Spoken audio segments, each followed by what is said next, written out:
You know this thing called life. It's funny sometimes because you think things that come your way you can't handle, but you can definitely overcome it. SB Productions.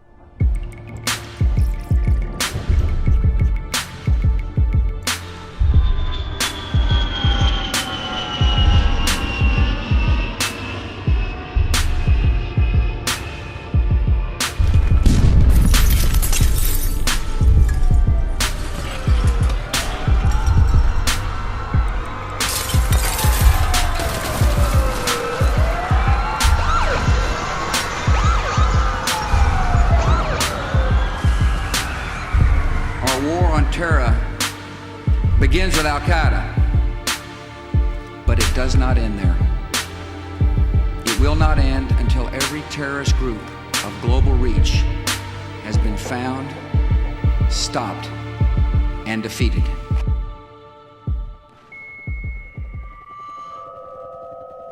I'd like to introduce myself. My name is Sergeant First Class Alexander. I'm a highly decorated soldier, combat veteran, have over 6 deployments. Also, I am awarded with the Audie Murphy Award and several ARCOMs and ACOMs.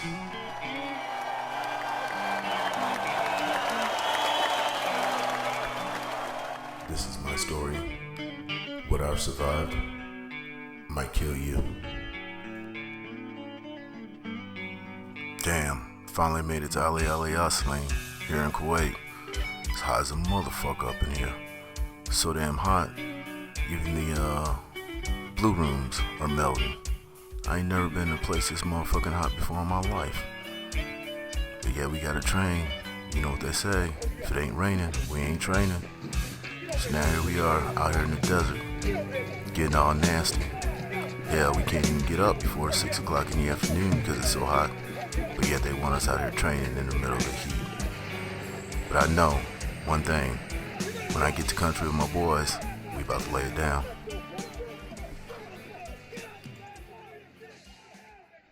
Damn, it's early as a motherfucker in the morning now. Look at that. They got us shuttling on these little buses with blacked out windows and stuff to Kuwait, acting like we don't know what's going on. Yeah, our first sergeant just came in and told us that we're going to Anaconda.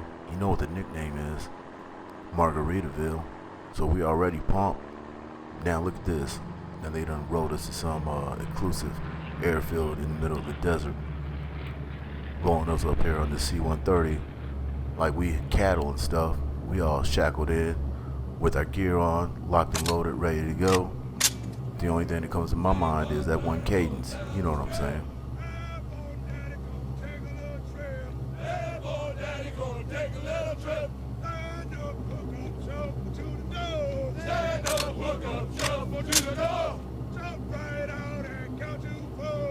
Jump right out and count to 4. If my man don't up and Keep that Shars. Engineer, exterior lights. Set engineer TKS. Damn, we only been in the air for about 2 hours, and now we're dodging mortar rounds coming. I guess the devil's trying to pop some party poppers for us. Tell the devil we said hi, and we're about to crash his party. Man, Anaconda looking great. Love Margaritaville. Keeps us on our toes. But I don't see no goddamn beach. But guess what? 5 o'clock, Bob. Me and Set Team 4, we're on the hunt for you. Damn, LT just walked in with another mission. Alex, Gotta get my 249, my little baby, and my mall Deuce. Get her up on top of that Humvee. Everybody else knows ASVs, but you know, I gotta roll dolo. Looking good on Tampa today. All the little Haji kids running around here trying to beg us for water as we roll through. Got all the Durkers out there trying to sell their bootleg Haji tapes. Man, beautiful. The sun's up. Day's looking good. Oh shit. I just said the G word, didn't I? Okay. Sorry about that, TC. Oh. Cap, look at that. Whoa, what is that going on up there? Looks like we got a traffic jam in front of us. Call it up. Caught up to Anaconda, Maine. Oh, shit. What's going on? Now I see a Haji. He's got his white man robe on. Damn, he's got red on it. Shit, somebody's bleeding. Okay, let's go. Let's go. Now he's pointing over there to the woods. He's pointing over there by the berm. Can't you see him? Over there by the berm. Yeah. The berm over there by the railroad tracks. What? Alibaba. Yeah, Alibaba's Oguf. Alibaba. Yes, Alibaba. I need to reach out and touch him. I see two going southbound on the railroad tracks. One's got an AK on the back. They're on a little scooter. I need to reach out and touch them. Come on, let me all Deuce reach out and touch them. Call it up to Anaconda, Maine. Call it up to Hires right now. Getting small arms fire.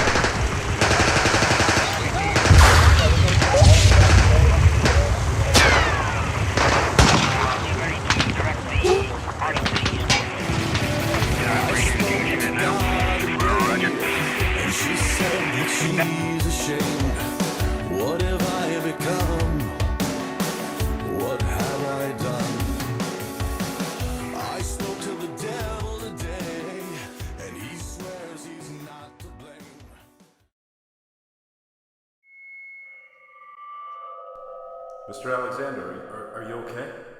Mr. Alexander?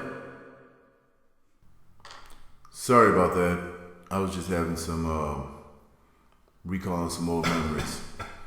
Because I'm here to tell you right now that PTSD is absolutely nothing to play with. And I would like to give a shout out to everybody that was in the 17th, 44th. You're my brothers and sisters in arms, no matter what. So, Mr. Alexander, when was the most time that you feel that you can share with the audience today that you feel you were the most scared and the most threatened for your life and for your squadron?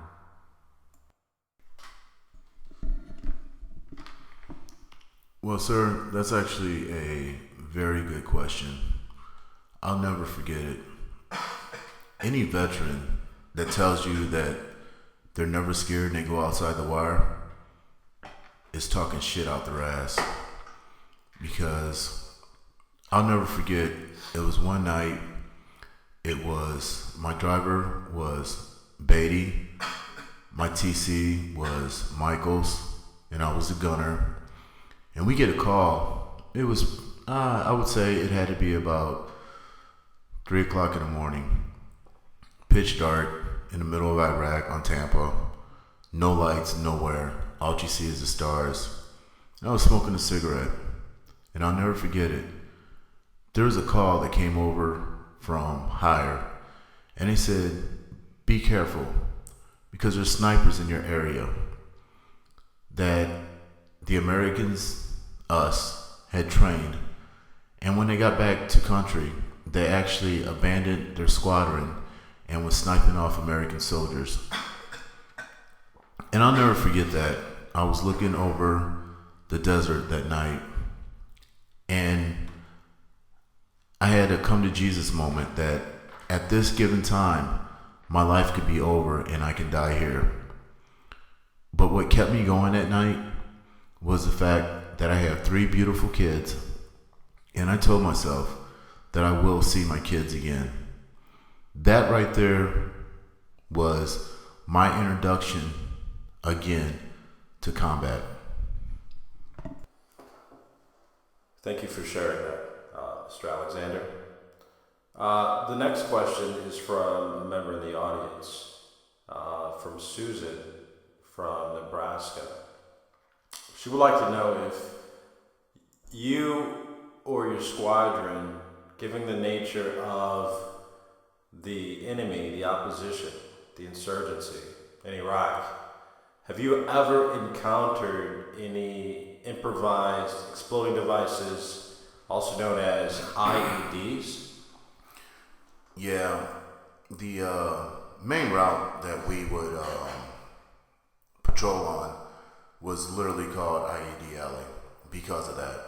We were actually up in the Sunni Triangle, which I'm not going to get all technical with you, but it's a hell of a hot spot.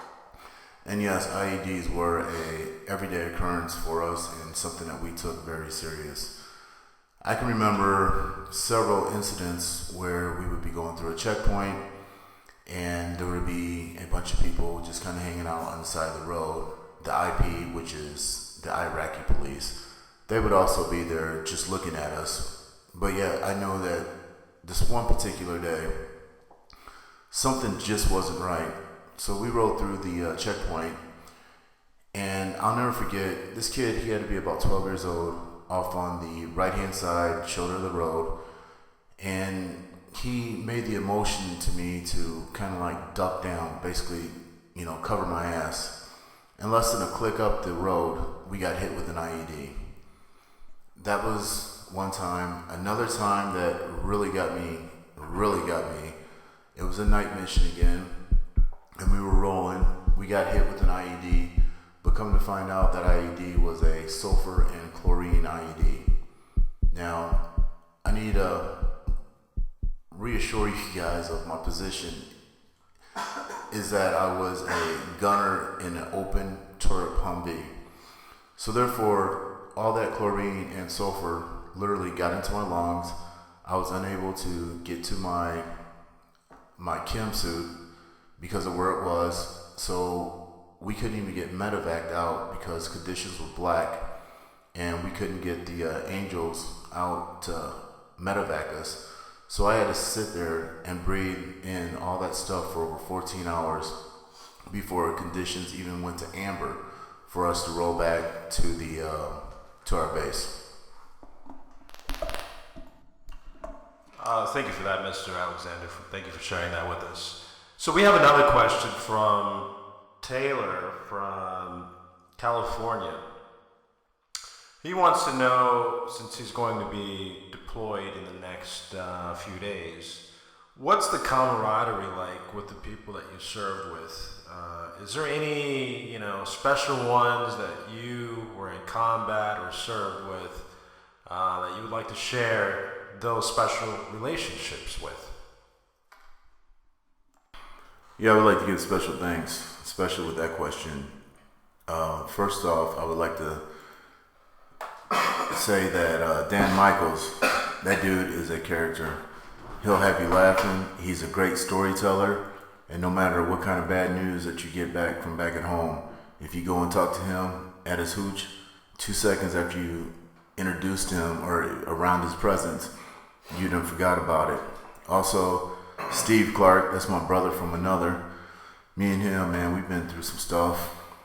Lieutenant Noakes, he's a colonel now, but I would follow him in a battle at any given second. That's how much trust I have in him and his leadership, even though he is an officer. And then also, I would like to say I learned a lot from Sergeant Kostick. He's an old school hard ass, but you know what? I learned a lot from him. And also Pinkston, Agnew, these are females that were gunners, and they were damn good. And I definitely couldn't forget Daphne Michaels. She was one of the best TCs and gunners and all around troops and soldiers that I was honored to serve with. Her and her husband, Dan, are some of the best people. And I would also like to give a shout out to my battle buddy, Beatty.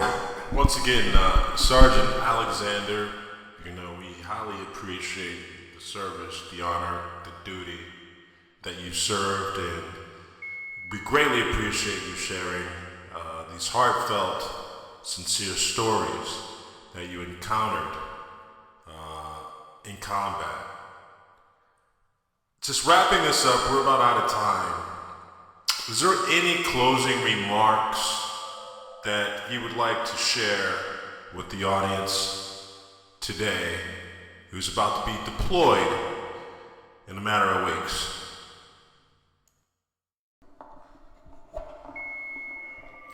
Yeah, let me tell you like this, guys and girls. Either you done it or you didn't.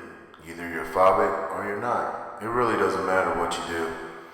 The thing that matters the most is that you were there and that you helped everybody serve, and that just remember, each thing that you do is important to the mission no matter what. unless they wouldn't have you there. And my only advice is to stay away from all the stolen valor people and the people that gotta complain and try to get PTSD and everything else when they come back. Like I said before, either you did it or you didn't. And there's one person that comes to mind at the ending of this, Walker. He is, I'm just gonna leave it at that, Walker, stolen valor. So again, remember, either you did it or you didn't. It doesn't matter. Just be who you are. Godspeed. Peace.